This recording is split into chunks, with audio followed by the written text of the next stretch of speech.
щеш днеска как мина деня? Уф, кажи. Какво ще разправям? Значи, отивам аз днеска на работа и няма да си представиш, човек.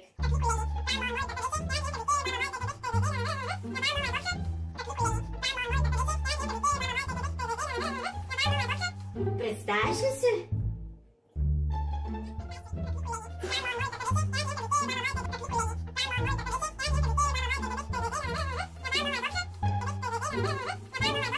Такива неща човек ми се случва, че не можеш да си представиш. Просто няма...